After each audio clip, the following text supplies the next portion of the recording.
Saludos, en este video resolveremos un problema sencillo de dinámica que consiste de un hombre con una masa de 60 kilogramos bajando una rampa inclinada con 25 grados. El problema tiene dos partes. En la parte A se va a calcular la aceleración del individuo sin considerar la fuerza de fricción y en la parte B consideraremos la fuerza de fricción y nuevamente se calculará la aceleración del individuo. A continuación verán un diagrama sobre el problema.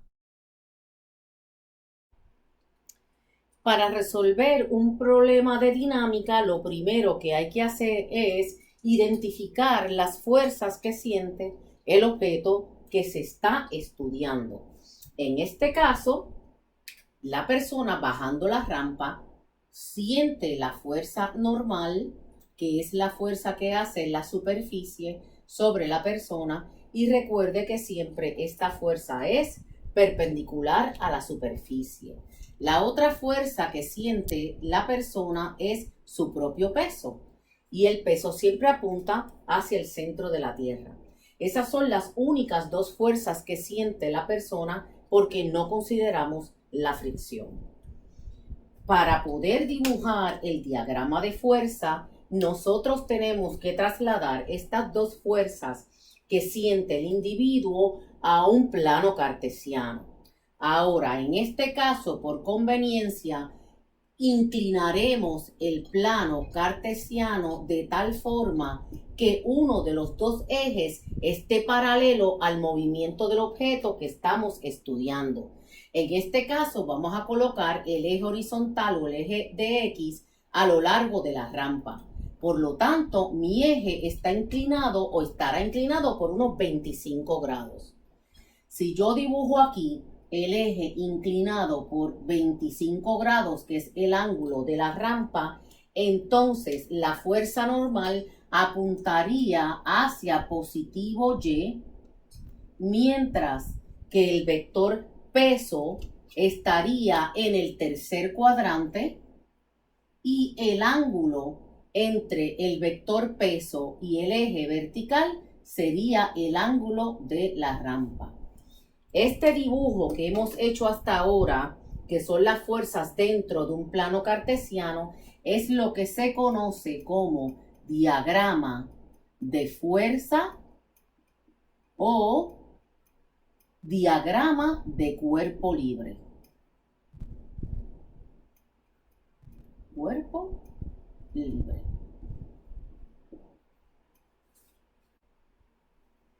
El segundo paso para resolver un problema de dinámica es utilizar el diagrama de fuerza para obtener la fuerza neta.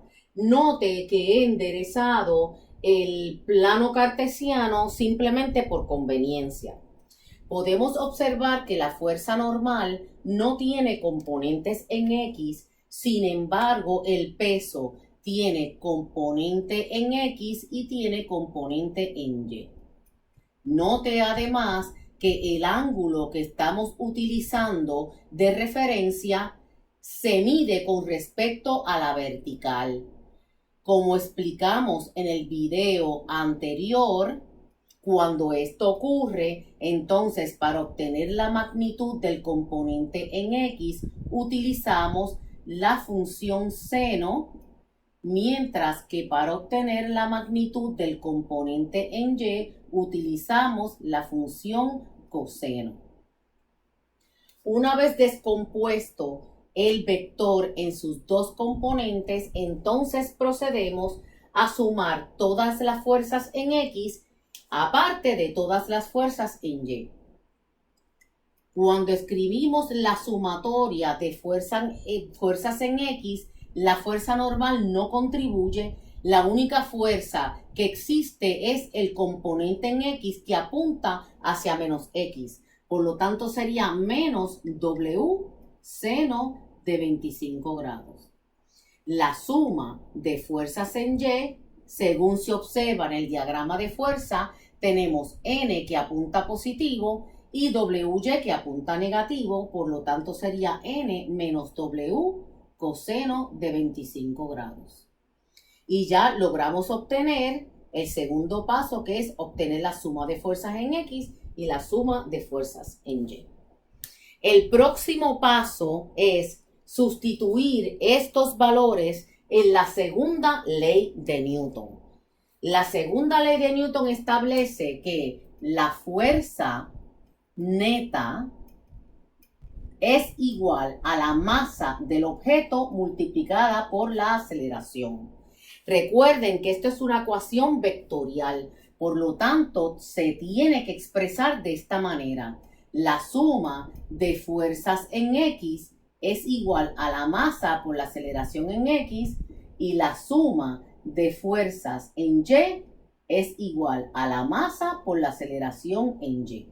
Así que el próximo paso que vamos a hacer es sustituir lo que hemos encontrado. Nosotros hallamos esta parte, que es esta de aquí, y obtuvimos también, utilizando el diagrama de fuerza, esta otra parte. Así que el último paso para obtener las ecuaciones de movimiento es sustituir lo que hemos encontrado en la segunda ley de Newton. Hemos sustituido lo que obtuvimos en la suma de fuerzas en X en la segunda ley de Newton y también se sustituyó lo que obtuvimos como suma de fuerzas en Y en la segunda ley de Newton.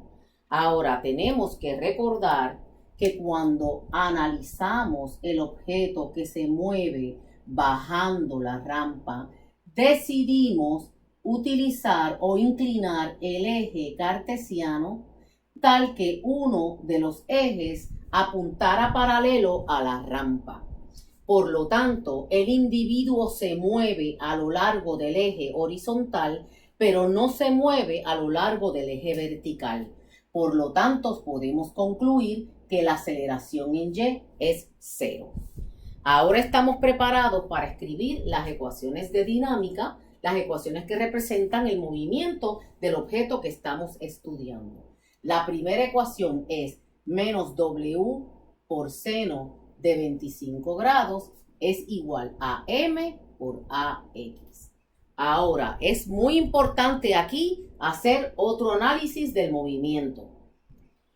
Cuando decidimos inclinar el eje para que el objeto se mueva solo a lo largo del eje horizontal, notamos que el objeto se mueve en dirección de menos X. Ese negativo lo tenemos que colocar aquí porque la aceleración del objeto apunta hacia menos X. La segunda ecuación, sabemos que la aceleración en Y es 0, daría N menos W coseno de 25 grados igual a 0. Estas son las dos ecuaciones de cinemática que me van a permitir calcular lo que me pregunta la parte A del problema, que es cuánto es la aceleración del individuo. Como en la ecuación número 2 no aparece la A, la aceleración, solo aparece en la ecuación número 1, utilizamos entonces la número 1 para despejar por A. Por lo tanto, la aceleración del individuo es W seno de 25 grados dividido entre M. Note que el negativo se canceló. Ahora, recuerde también que el peso se calcula multiplicando la masa del objeto por la aceleración de la gravedad en el planeta Tierra. Eso lo multiplicamos entonces por seno de 25 grados dividido entre M.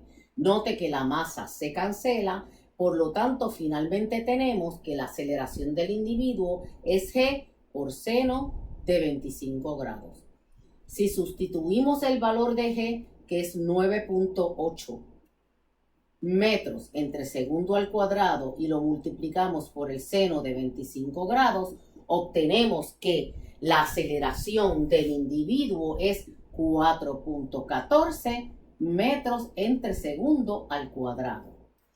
Es muy interesante notar que la aceleración del individuo es proporcional a la aceleración de la gravedad si descontamos el efecto de la fricción.